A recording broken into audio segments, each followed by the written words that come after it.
Chapter 22, After the Burial.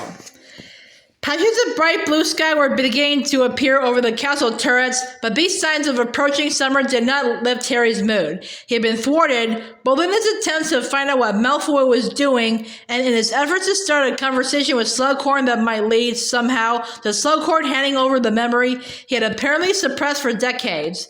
For the last time, just forget about Malfoy, Hermione told Harry firmly. They were sitting with Ron in a stunning corner of the courtyard after lunch. Hermione and Ron were both clutching a Ministry of Magic leaflet, common apparition mistakes and how to avoid them, for they were taking their tests that very afternoon, but by and large the leaflets had not proved soothing to the nerves. Ron gave a start and tried to hide behind Hermione as the girl came around the corner. "It isn't lavender," said Hermione wearily. "Oh, good," said Ron, relaxing. "Harry Potter," said the girl, "I was asked to give you this. Thanks." Harry's heart sank as he took the small scroll of parchment. Once the girl was out of earshot, he said, "Dumbledore said we wouldn't be having any more lessons until he got the memory." "Maybe he wants to check out how you're doing," suggested Hermione, as Harry unrolled the parchment, but rather than finding Dumbledore's long, narrow, slanted writing, he saw an untidy sprawl, very difficult to read due to the presence of large blotches on the parchment where the ink had run. "Dear Harry, Ron, and Hermione, Aragog died last night. Harry and Ron, you met him, and you know how special he was. Hermione, I know you'd have liked him. It would mean a lot to me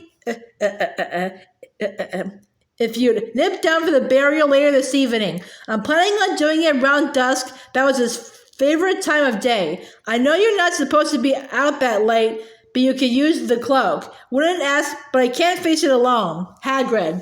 "Look at this," said Harry, handing the note to Hermione. "Oh, for heaven's sake," she said, scanning it quickly and passing it to Ron, who read it through, looking increasingly incredulous. "He's mental," he said furiously. "The thing told its mate to eat Harry and me.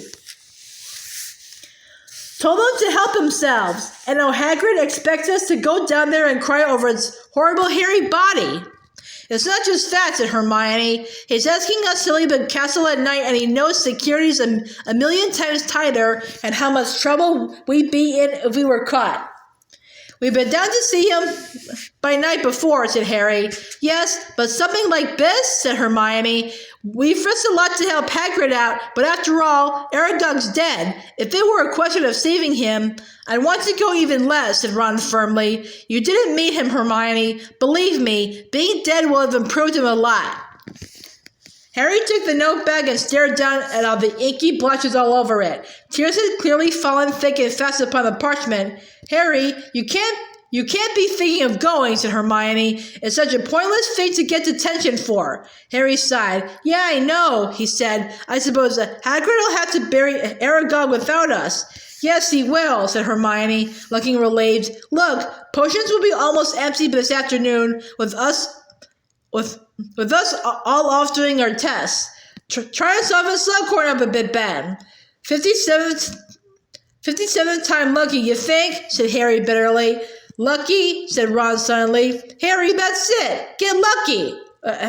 What do you mean? "Use your lucky potion." "Ron, that's it," said Hermione, sounding stunned. "Of course. Why didn't I think of it?" Harry stared at them both. "Felix Felicis?" he said. "I don't know. I was sort of saving it." "What for?" demanded Ron incredulously. "What on earth is more important than this memory, Harry?" asked Hermione. Harry did not answer. The thought of that little golden bottle had hovered on the edges of his imagination for some time. Vague unformulated plans that involved Ginny splitting up with Dean and Ron somehow being happy to see her with a new boyfriend had been fermenting in the depths of his brain, unacknowledged except during dreams or the twilight time between sleeping and waking. "Harry, are you still with us?" asked Hermione. "Well, yeah, of course," he said, pulling himself together. "Well, okay, if I can't get Slughorn to talk this afternoon, I'll take some Felix and us have another go this evening." "That's decided then," said Hermione briskly. getting to her feet and performing a graceful pirouette. Destination, determination, deliberation, she murmured. Oh, stop that, Ron begged her. I feel sick enough as it is. Quick, hide me. It isn't lavender, said Hermione impatiently, as another couple of girls appeared in the courtyard and Ron dived behind her. Cool, said Ron, peering over Hermione's shoulder to check. Blimey, but they don't look happy, do they? They're the Montgomery sisters, and of course they don't look happy. Did you hear what happened to their little brother? Said Hermione. I'm losing track of what's happening to everyone's relatives, to be honest, said Ron. Well, their brother was attacked by a werewolf. The rumor is that their mother refused to help the Death Eaters. Anyway, the boy was only 5 and he died in St. Mungo's. They couldn't save him. He died? Repeated Harry, shocked. But surely werewolves don't kill. They just turn you into one of them? They sometimes kill, said Ron, who looked unusually grave now. I've heard of it happening when the werewolf gets carried away. What was the werewolf's name? Said Harry quickly. Well, the rumor is that it was a Fenrir Greyback, said Hermione. I knew it. The maniac who likes attacking kids, the one Lupin told me about, said Harry angrily. Hermione looked at him bleakly. Harry, you've got to get that memory, she said. It's all about stopping Voldemort, isn't it? These dreadful things that are happening are all down to him. The bell rang overhead in the castle, and both Hermione and Ron jumped to their feet, looking terrified. You'll do fine, Harry told them both as they headed toward the entrance hall to meet the rest of the people taking their apparition tests. Good luck, and you too, said Hermione with a significant look as Harry headed off to the dungeons. There were only 3 of them in potions that afternoon, Harry, Ernie, and Draco Malfoy. All too young to apparate just yet? Said Slughorn genially. Not turned 17 yet? They shook their heads. Ah, well, said Slughorn cheerily. As we're so few, we'll do something fun. I want you all to brew me up something amusing. That sounds good, sir, said Ernie sycophantically, rubbing his hands together. Malfoy, on the other hand, did not crack a smile. What do you mean something amusing? He said irritably. Oh, surprise me, said Slughorn airily. Malfoy opened his copy of Advanced Potion Making with a sulky expression. It could not have been plainer than he thought this lesson was a waste of time. Undoubtedly, Harry thought, watching him over the top of his own book, Malfoy was begrudging the time he could otherwise be spending in the room of requirement. Was it his imagination, or did Malfoy, like Tonks, look thinner? Certainly he looked paler. His skin still had that grayish tinge, partly because he so rarely saw daylight these days, but there was no air of smugness, excitement, or superiority, none of the swagger that he had had on the Hogwarts Express when he had boasted openly of the mission he had been given by Voldemort. There could be only one conclusion, in Harry's opinion. The mission, whatever it was going badly. Cheered by this thought, Harry skimmed through his copy of Advanced Potion Making and found a heavily corrected Half-Blood Prince's version of an elixir to induce euphoria, which seemed not only to meet Slughorn's instructions, but which might Harry's heart leapt as the thought struck him, put Slughorn into such a good mood that he would be prepared to hand over that memory if Harry could persuade him to taste some. Well, now, this looks absolutely wonderful, said Slughorn an hour and a half later, clapping his hands together as he stared down into the sunshine yellow contents of Harry's cauldron. Euphoria, I take it. And what's that I smell? You've added just a sprig of peppermint, haven't you? Unorthodox, but with a stroke of inspiration, Harry. Of course, that would tend to counterbalance the occasional side effects of excessive singing and nose tweaking. I really don't know where you get these brainwaves, my boy, unless... Harry pushed the Half-Blood Prince's book deeper into his bag with his foot. It's just your mother's genes coming out in you. Oh, yeah, maybe, said Harry, relieved. Ernie was looking rather grumpy. Determined to outshine Harry for once, he had most rashly invented his own potion, which had curled and formed a kind of purple dumpling at the bottom of his cauldron. Malfoy was already packing up, sour-faced. Slughorn had pronounced his hiccuping solution merely passable. The bell rang and both Ernie and Malfoy left at once. Sir, Harry began, but Slughorn immediately glanced over his shoulder When he saw that the room was empty but for himself and Harry, he hurried away as fast as he could. Professor, don't you want to taste my paw? Called Harry desperately, but Slughorn had gone. Disappointed, Harry emptied the cauldron, packed up his things, left the dungeon, and walked slowly back upstairs to the common room. Ron and Hermione returned in the late afternoon. Harry! Called Hermione as she climbed through the portrait hole. Harry, I passed! Well done, he said, and Ron, he just failed, whispered Hermione, as Ron came slouching into the room looking more morose. It was really unlucky, a tiny thing. The examiner just spied that he left half an eyebrow behind. How did it go with Slughorn? No joy, said Harry, as Ron joined them. Bad luck, mate, but you'll pass next time. We can take it together. Yeah, I suppose, said Ron grumpily, but half an eyebrow, like that matters. I know, said Hermione soothingly. It does seem really harsh. They spent most of their dinner roundly abusing the apparition examiner, and Ron looked fractionally more cheerful by the time they set off back to the common room, now discussing the continuing problem of Slughorn and the memory. So, Harry, you're going to use the Felix Felicis or what? Ron demanded. Yeah, I suppose I'd better, said Harry. I don't reckon I'll need all of it. Not 24 hours worth. It can't take all night. I'll just take a mouthful. 2 or 3 hours should do it. It's a great feeling when you take it, said Ron reminiscently, like you can't do anything wrong. What are you talking about? Said Hermione, laughing. You've never taken any. Yeah, but I thought I had. Didn't I? Said Ron, as though explaining the obvious. Same difference, really. As they had only just seen Slughorn enter the great hall and knew that he liked to take time over meals, they lingered for a while in the common room, the plan being that Harry should go to Slughorn's office once the teacher had time to get back there. When the sun had sunk to the level of the treetops in the Forbidden Forest, they decided the moment had come, and after checking carefully that Neville, Dean, and Seamus were all in the common room, sneaked up to the boys' dormitory.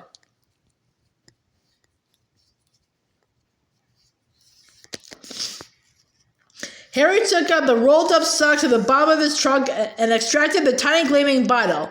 Well, here goes, said Harry, and he raised the little bottle and took a carefully measured gulp. What does it feel like? Whispered Hermione. Harry didn't answer for a moment. Then, slowly but surely, an exhilarating sense of infinite opportunity stole through him.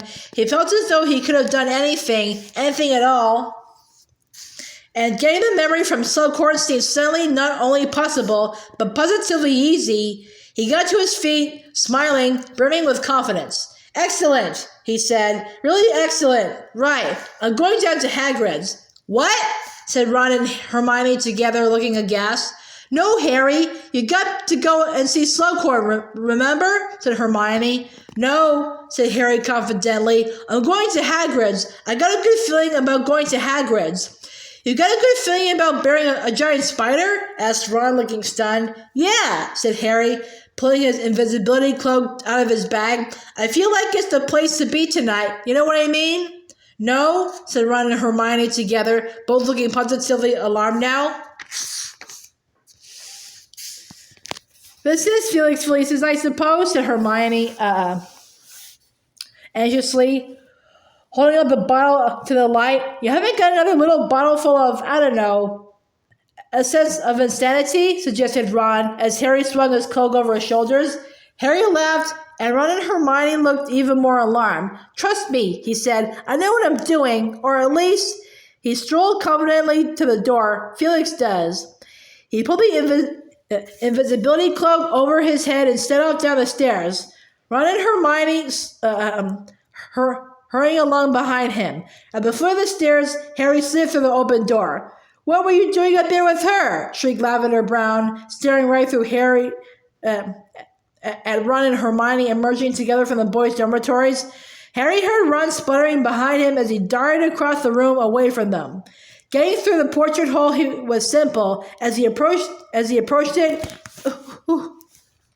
Ginny and Dean came through it, and Harry was able to slip between them. As he did so, he brushed accidentally against Ginny. Don't push me, please, Dean, she said, sounding annoyed. You're always doing that. I can get through perfectly well on my own. The portrait swung close behind Harry, but not before he had heard Dean make an angry retort. His feeling of elation increasing, Harry strode off to the castle. He did not have to creep along, for he met nobody on his way, but this did not surprise him in the slightest. This evening, he was the luckiest person at Hogwarts. Why he knew that going to Hagrid's was the right thing to do, he had no idea. It was as though the potion was illuminating a few steps of the path at a time. He could not see the final destination. He could not see where Slughorn came in, but he knew that he was going the right way to get that memory. When he reached the entrance hall, he saw that Filch had forgotten to lock the front door. Beaming, Harry threw it open and breathed in the smell of clean air and grasped for a moment before walking down the steps into the dusk. It was when he reached the bottom step that it occurred to him how very pleasant it would be to pass a vegetable patch on his walk to Hagrid's. It was not strictly on the way, but it seemed clear to Harry that this was a whim on which he should act, so he directed his feet immediately toward the vegetable patch, where he was pleased, but not altogether surprised, to find Professor Slughorn in conversation with Professor Sprout. Harry lurked behind a low stone wall, feeling at peace with the world and listening to their conversation. I do thank you for taking the time, Pomona, Slughorn was saying courteously. Most authorities agree that they are at their most efficacious if picked at twilight. Oh, I quite agree, said Professor Sprout warmly. That's enough. That enough for you? Plenty, said Slughorn, who, Harry saw, was carrying an armful of leafy plants. They should allow for a few leaves for each of my third years, and some to spare if anybody overstews them. Well, good evening to you, and many thanks again. Professor Sprout headed off into the gathering darkness in the direction of her greenhouses, and Slughorn directed his steps to the spot where Harry stood invisible.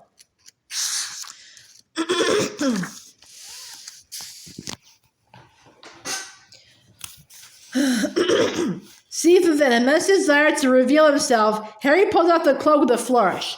Good evening, Professor. Merlin's beard, Harry. You made me jump, said Slughorn, stopping dead in his tracks and looking at Harry. How'd you get out of the castle? I think Filch must have forgotten to lock the door, said Harry cheerfully, and was delighted to see Slughorn scowl. I'll be reporting that man. He's more concerned about litter than proper security, if you ask me. But why are you out here, Harry? Well, sir, it's Hagrid, said Harry, who knew that the right thing to do just now was to tell the truth. He's pretty upset. But you won't tell anyone, Professor? I don't want trouble for him. Slughorn's curiosity was evidently aroused. Well, I can't promise that, he said gruffly. But I know that Dumbledore trusts Hagrid to the hilt, so I'm sure he can't be up to anything very dreadful. Well, it's this giant spider. He's had it for years.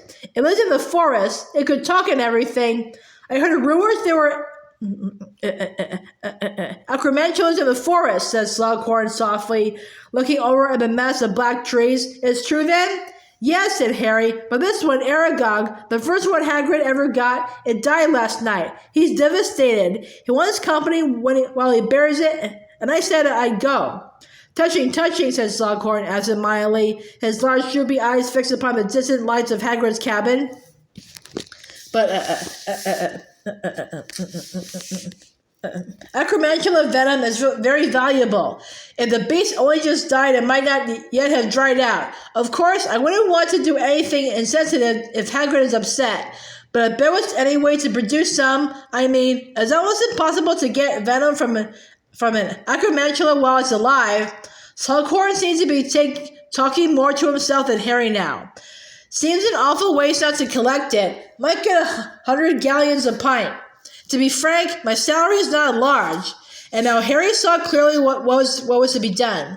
Well, he said, with a more convincing hesitancy, well, if you wanted to come, Professor, Hagrid would probably be really pleased. Give Aragog a better send-off, you know. Yes, of course, said Slughorn, his eyes now gleaming with enthusiasm. I tell you what, Harry, I'll meet you down there with a bottle or two. We'll drink the poor beast, well, not health, but we'll set it off in style anyway, once it's buried. And I'll change my tie. This one is a little exuberant for the occasion. He bustled back into the castle, and Harry sped off to Hagrid's, delighted with himself. "You came," croaked Hagrid, when he opened the door and saw Harry emerging from the invisibility cloak in front of him. "Yeah. Ron and Hermione couldn't though," said Harry. "They're really sorry. Don't matter. He'd have been touched you're here, though, Harry." Hagrid gave a great sob. He had made himself a black armband out of what looked like a rag dipped in boot polish, and his eyes were puffy, red, and swollen. Harry patted him consolingly on the elbow, which was the highest point of Hagrid he could easily reach. "Where are we burying him?" he asked. "The forest?" "Blimey, no," said Hagrid, wiping his streaming eyes on the bottom of his shirt. "The other spiders won't let me anywhere near their webs now Aragog's gone. Turns out it was only on his orders they didn't eat me."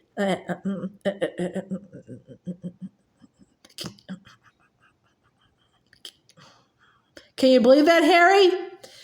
The other's answer was yes. Harry recalled with painful ease the scene when he and Ron had come face to face with the acromantulas.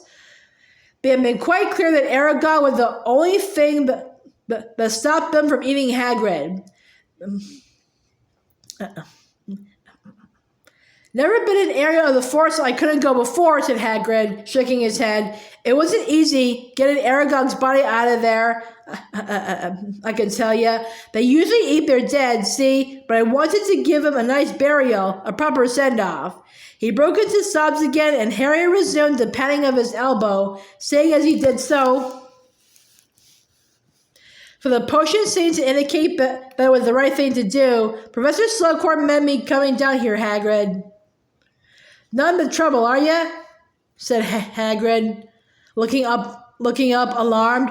"You shouldn't be out of the castle in the evening. I know it. It's my fault." No. When he heard what I was doing, he said he'd like to come and pay his last respect to Aragog, too," said Harry.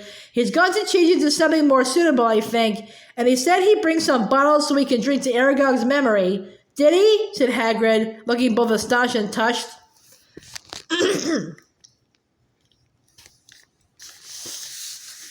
That's right nice of him, that is.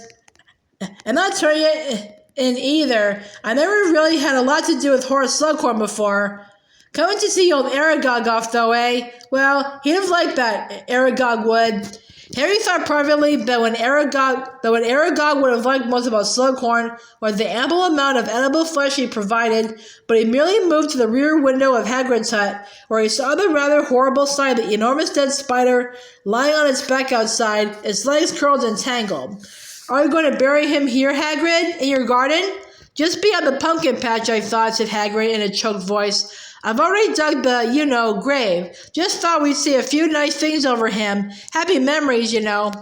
His voice quivered and broke. There was a knock on the door, and he turned to answer it, blowing his nose on his great spotted handkerchief as he did so. Slughorn hurried over the threshold, several bottles in his arms, and wearing a somber black cravat.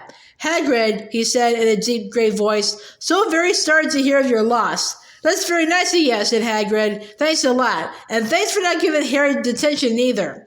"Wouldn't have dreamed of it," said Slughorn. Sad night. Where's the poor creature?" "Out here," said Hagrid in a shaking voice. Shall we do it then?" The three of them stepped out into the back garden. The moon was glistening palely through the trees now, and its rays mingled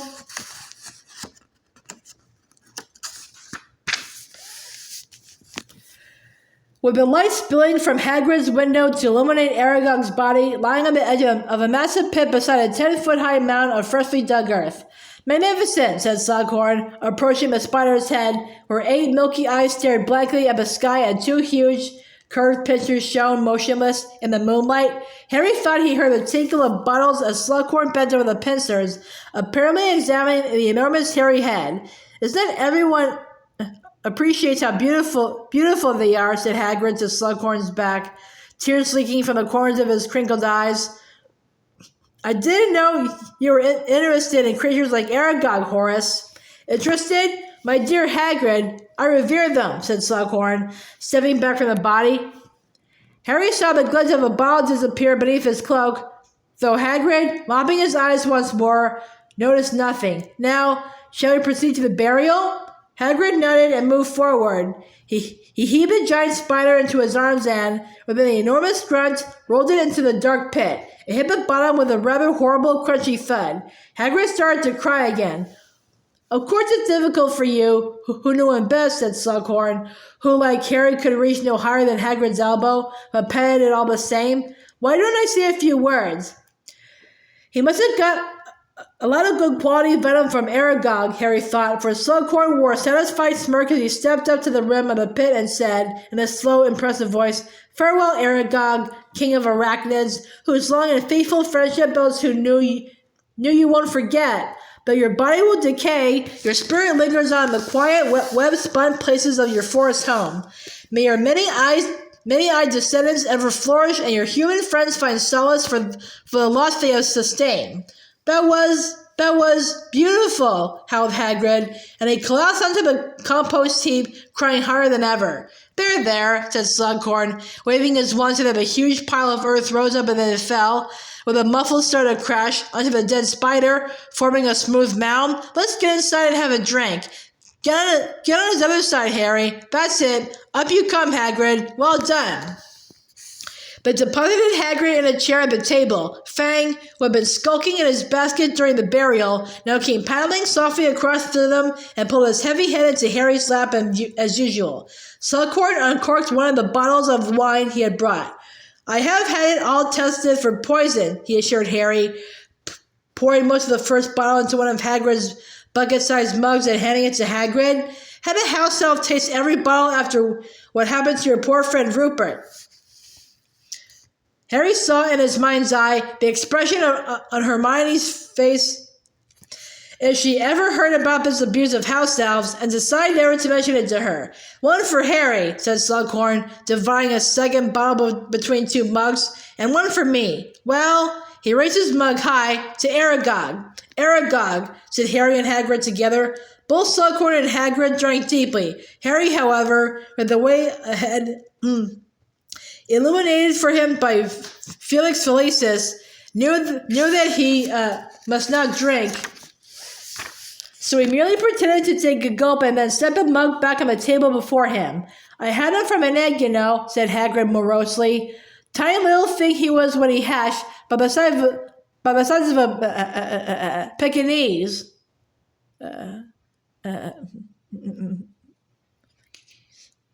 "Sweet," said Slughorn. Used to keep him in a cupboard of the school until, well..." Hagrid's face darkened, and Harry knew why. Tom Riddle had contrived to have Hagrid thrown out of school, blamed for opening the Chamber of Secrets.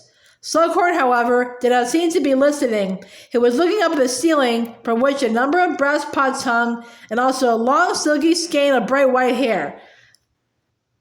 "That's never unicorn hair, Hagrid?" "Oh, yeah," said Hagrid indifferently. "Gets pulled out of their tails. They catch it on branches and stuff in the forest, you know. But my dear chap, do you know how much that's worth? I use it for binding on bandages and stuff if a creature gets injured," said Hagrid, shrugging. "It's dead useful. Very strong, see?" Slughorn took another deep draught from his mug, his eyes moving carefully around the cabin now, looking, Harry knew, for more treasures that he might be able to convert into a plentiful supply of oak-matured mead, crystallized pineapple, and velvet smoking jackets. He refilled Hagrid's mug and his own, and questioned him about the creatures that lived in the forest these days, and how Hagrid was able to look after them all. Hagrid, becoming expansive under the influence of the drink and Slughorn's flattering interest, stopped mopping his eyes and entered happily into a long explanation of botrygal husbandry. The Felix Felicis gave Harry a little nudge at this point, and he noticed that the supply of drink that Slughorn had brought was running out fast. Harry had not yet managed to bring off the refilling charm without saying the incantation aloud, but the idea that he might not be able to do it tonight was laughable. Indeed, Harry grinned to himself as, unnoticed by either Hagrid or Slughorn, now swapping tales of the illegal trade in dragon eggs, he pointed his wand under the table at the empty bottles and they immediately began to refill. After an hour or so, Hagrid and Slughorn began making extravagant toasts to Hogwarts, to Dumbledore, to elf-made wine, and to Harry Potter, bellowed Hagrid, sopping some of his 14th bucket of wine down his chin as he drained it. Yes, indeed, cried Slughorn a little thickly. Perry Otter, the chosen boy who, well, something of that sort, he mumbled, and drained his mug too. Not long after this, Hagrid became tearful again and pressed the whole unicorn tail upon Slughorn, who pocketed it with cries of, "To friendship! To generosity! To 10 galleons a hair!" And for a while after that, Hagrid and Slughorn were sitting side by side, arms around each other, singing a slow, sad song about a dying wizard called Odo. "Arg, the good die young," muttered Hagrid, slumping low onto the table, a little cross-eyed, while Slughorn continued to warble the refrain. "Me dad was no age to go, nor were your mum and dad, Harry." Great fat tears oozed out of the corners of Hagrid's crinkled eyes again. He grasped Harry's arm and shook it.